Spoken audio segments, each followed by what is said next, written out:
प्यारे विद्यार्थियों, नमस्कार। आज के इस वीडियो में हम जानेंगे कक्षा 10 में और कक्षा 12 में जो प्रोजेक्ट कार्य दिया जाता है, जिसके अंक सत्रांक में शामिल है। तो ये 5 अंक का प्रोजेक्ट होता है और इस प्रोजेक्ट के दौरान आपको अपने शिक्षक के निर्देशन में अलग अलग विषयों पर अलग अलग तरीके से प्रोजेक्ट है वो तैयार करने पड़ते हैं।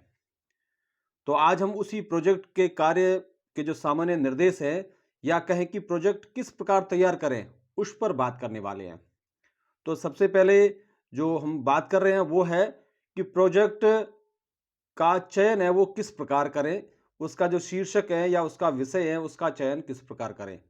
हालांकि गुरुजी हैं वो आपको समय समय पर जो शीर्षक है वो इत्यादि उपलब्ध करवा देते हैं आपकी रुचि के अनुरूप।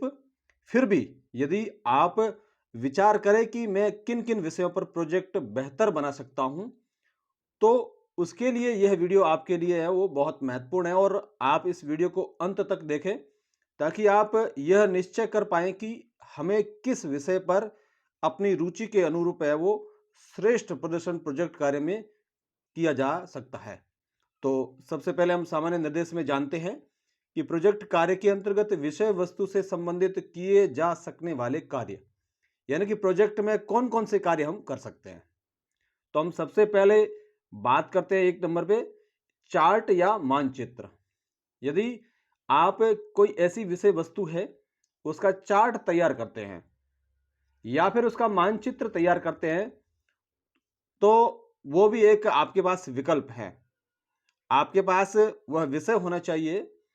हम मान लेते हैं, बात कर लेते हैं, संधि की बात करते हैं। तो हम संधि को एक पेड़ के रूप में प्रदर्शित करते हैं और उसकी शाखाओं के रूप में उसके जो प्रकार हैं उसे प्रदर्शित करते हैं और फिर अलग अलग तरह की कुछ उदाहरण इत्यादि या संधियों के नाम इत्यादि है वो लिख करके और हम उस बहुत सारी शाखाओं की एक विशाल डाल तैयार कर सकते हैं, एक विशाल पेड़ तैयार कर सकते हैं।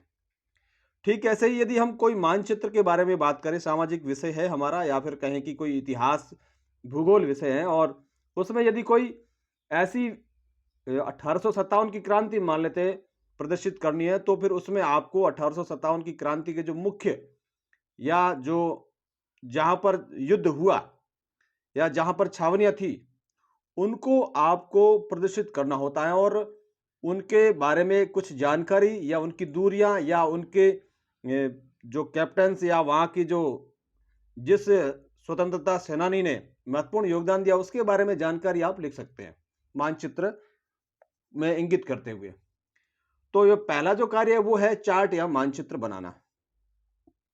ठीक उसी तरह आप यदि चार्ट नहीं बनाना चाहते हैं तो दूसरा विकल्प आपके पास रहता है मॉडल या आशुरचित उपकरण। जैसे हम विज्ञान में बनाते हैं उपकरण, वैसे ही आपको आप अपने पास से कुछ सामग्री है वो एकत्र करके और फिर जो भी आप मॉडल तैयार करना चाहते हैं वो मॉडल है वो एक प्रोजेक्ट के रूप में प्रस्तुत किया जा सकता है। और तीसरी बात है प्रयोग। विज्ञान में अधिकतर प्रयोग होते हैं, तो यदि आप कोई प्रयोग कर रहे हैं तो प्रयोग से संबंधित सामग्री है वो आप एकत्र करके और उसको प्रयोग के रूप में प्रदर्शित कर सकते हैं और उसकी छोटी बुकलेट के रूप में उसमें जो किए जाने वाले कार्य या प्रक्रिया है उसे लिख सकते हैं।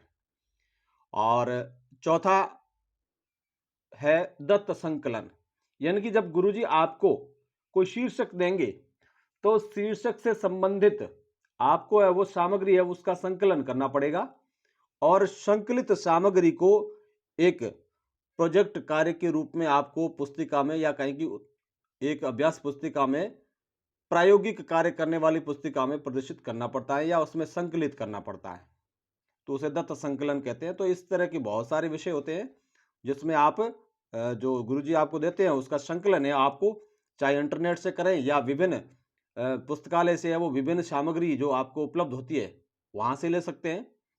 अब हम बात करते हैं सर्वेक्षण की। सर्वेक्षण का मतलब होता है किसी का सर्वे करना।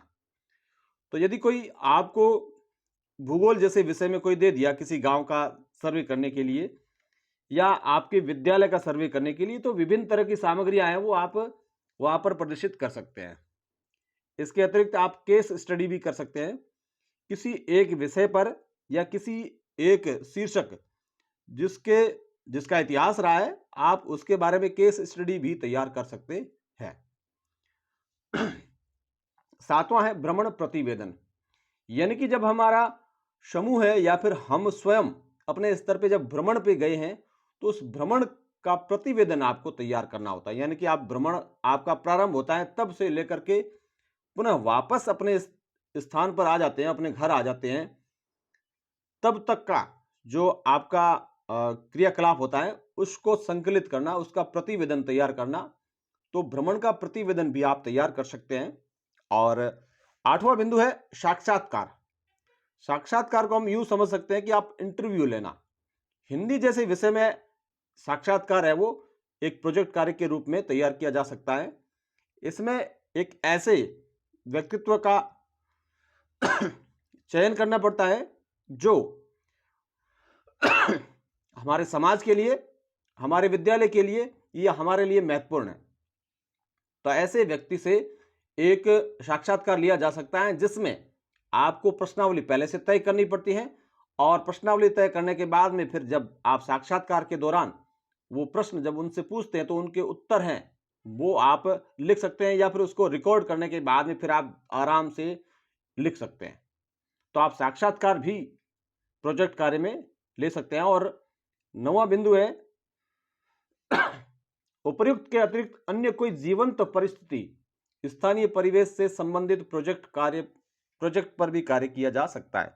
यानी कि कोई ऐसी स्पेशलिटी आपके आसपास हो तो आप उस पर भी प्रोजेक्ट कार्य वो कर सकते हैं, प्रोजेक्ट तैयार कर सकते हैं।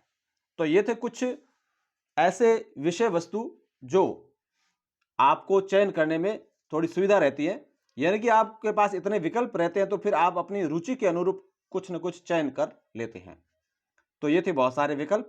अब हम बात करते हैं जब हम प्रोजेक्ट कार्य तैयार करेंगे उस समय किन किन बातों का ध्यान रखना है।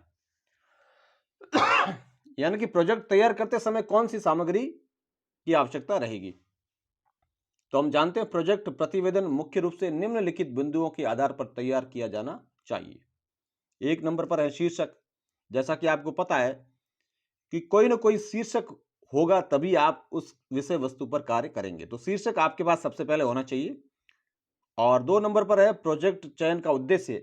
उस प्रोजेक्ट को आपने क्यों चयन किया, उस शीर्षक को क्यों चयन किया है, उसका उद्देश्य लिखना होता है। लगभग 4, 5, 7 पंक्तियों में लिखना होता है। और तीसरे नंबर पर है प्रोजेक्ट की रूपरेखा व परिसीमाएं। प्रोजेक्ट की रूपरेखा से अभिप्राय है कि प्रोजेक्ट है वो किस प्रकार का होगा, और परिसीमाओं से अभिप्राय है कि प्रोजेक्ट के दौरान उसकी जो सीमा कितनी है, या फिर कहें कि उसका जो प्रभाव है वो कहां तक रहेगा। और 4 नंबर पर है आवश्यक सामग्री, यानी कि प्रोजेक्ट निर्माण करने में आपने किस सामग्री का उपयोग किया। जैसे आपने पेन का उपयोग किया, पेंसिल का किया, या फिर आप कह सकते हैं कि आपने इंटरनेट का उपयोग किया, या यदि विज्ञान का तैयार करें तो आप उसमें से विभिन्न केमिकल्स हैं उनका आप नाम लिख सकते हैं। और 5वें नंबर पर है कार्यविधि, यानी कि प्रोजेक्ट आपने कैसे तैयार किया, या फिर कहें कि प्रोजेक्ट क्या था, मूल विषय वस्तु है वो आपको लिखनी पड़ेगी। और फिर छठा है दत्त का संकलन, वर्गीकरण, सारणीयन व विश्लेषण, यानी कि जो सामग्री थी उसको संकलित करके प्रस्तुत करना है। उसके बाद में यदि उसका वर्गीकरण इत्यादि होता है तो वो भी करना है। सारणी या उसका जो विश्लेषण है जो भी करना है वो पूरी विषय वस्तु विस्तार से आपको लिखनी होती है। और फिर उसके बाद में 7 नंबर पर है निष्कर्ष या मूल्यांकन, यानी कि जो आपने शीर्षक लिया है उस शीर्षक का मूल्यांकन आपको करना है। उस शीर्षक में जो शीर्षक से जो आपने प्रोजेक्ट तैयार किया है उस प्रोजेक्ट का मूल्यांकन आपको करना है, उसका निष्कर्ष आपको लिखना है।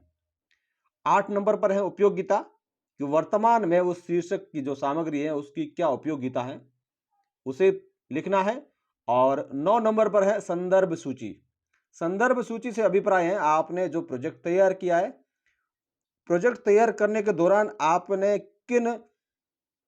कहां से मदद ली है उसकी सूची तैयार करनी है। चाहे आपने इंटरनेट से ली है तो आप इंटरनेट लिख सकते हैं, या अमुक वेबसाइट लिख सकते हैं। आपने किसी किताब की सहायता ली तो किताब का नाम, लेखक का नाम लिख सकते हैं। या फिर आपने किसी और सामग्री, किसी और की सहायता से सामग्री में सहयोग लिया है, तो आप वो भी आप लिख सकते हैं, जिसके मार्गदर्शन में लिया है, तो उनका भी आप नाम लिख सकते हैं। तो इस तरह से जो आपका प्रोजेक्ट प्रतिवेदन है, वो तैयार हो जाता है। उसके बाद में हम बात करते हैं प्रोजेक्ट मूल्यांकन का आधार। यानी कि आपने प्रोजेक्ट तैयार तो कर लिया, लेकिन मूल्यांकन करते समय गुरुजी है वो किन बातों का ध्यान रखेंगे, वो भी आपको पता होनी चाहिए। तो सबसे महत्वपूर्ण बात है शीर्षक का चयन एवं आवश्यकता।